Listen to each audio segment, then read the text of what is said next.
अब हम next question solve कर लेते हैं।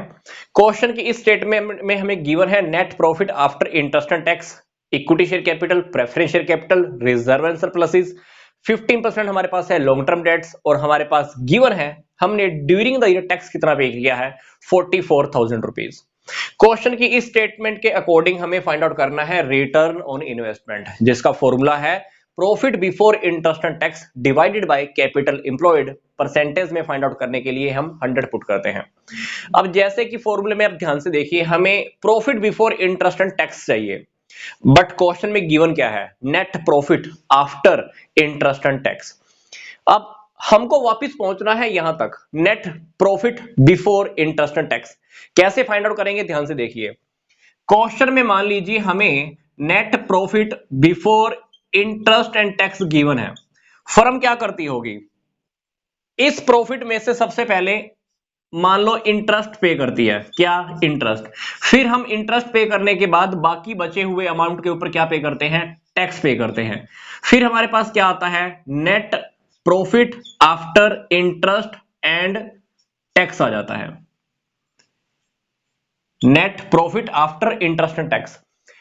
कंपनीज में यही होता है, हमारे पास प्रॉफिट्स होते हैं, सारे एक्सपेंसेस हम वगैरह पे कर लेते हैं, उसके बाद हमारे पास प्रॉफिट बचता है, net profit before interest and tax, interest और टैक्स को पे करने से पहले वाला प्रॉफिट। अब इस प्रॉफिट में से हम क्या करेंगे, सबसे पहले हम इंटरेस्ट पे कर देंगे। इंटरेस्ट पे करने के बाद हम क्या पे करते हैं, टैक्स पे कर देते हैं। जब टैक्स पे कर देते हैं तो हमारे पास कौन सा प्रॉफिट रह जाता है, net profit after interest and tax. अब क्वेश्चन में ध्यान से देखिए, जो जो आइटम हमारे पास अवेलेबल है पुट कर देना। अब हमारे पास ये वाला प्रॉफिट गिवन है, कितना है ये 44,000। अब क्वेश्चन में हमने टैक्स कितना पे किया है 44,000। इंटरेस्ट अगर हम काउंट करें, जो हमने लोन लिया हुआ है 15% वाला, वो अमाउंट कितना है 80,000। तो 80,000 के ऊपर अगर आप 15% का इंटरेस्ट काउंट करें तो ड्यूरिंग द ईयर आपने कितना इंटरेस्ट पे किया होगा, 12,000 का इंटरेस्ट पे किया होगा।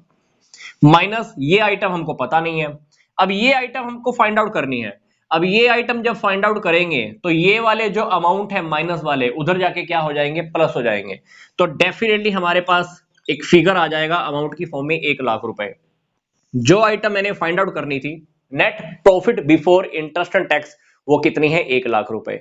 मतलब इस आइटम को फाइंड आउट करने के लिए मैंने क्या किया, जो हमारे पास net profit after interest and tax था उसमें हमने वापस क्या किया, इंटरेस्ट को प्लस कर दिया और टैक्स को भी वापस प्लस कर दिया। तो हमारे पास आ गया net profit before interest and tax. अब net profit before interest and tax हमारे पास आ चुका है, कितना 1,00,000 रुपए। अब बात आती है कि कैपिटल एम्प्लॉयड कैसे फाइंड आउट करें। कैपिटल एम्प्लॉयड को फाइंड आउट करने के दो मेथड हैं।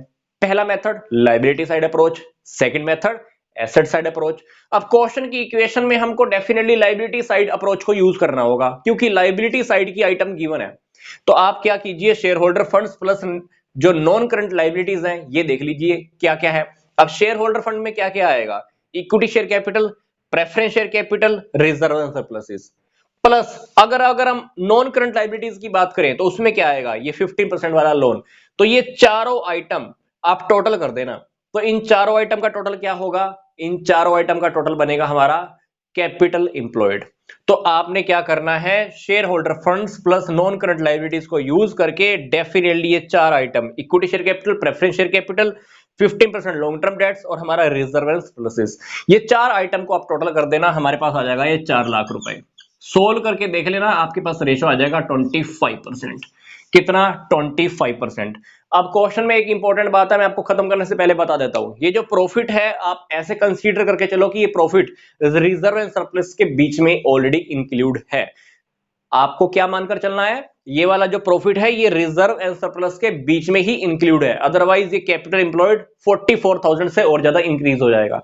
बट मैं आपको फिर से बोल रहा हूं, मैंने कैपिटल एम्प्लॉयड को फाइंड आउट करने के लिए equity share capital, preference share capital, ये डेट्स का अमाउंट और रिजर्व एंड सरप्लस, ये चार आइटम को ही टोटल किया है। That's why capital employed is 4,00,000 rupees. तो आप रेशो की फॉर्म में फाइंड आउट करना, परसेंटेज की फॉर्म में फाइंड आउट करना है, परसेंटेज आएगी आपके पास 25%।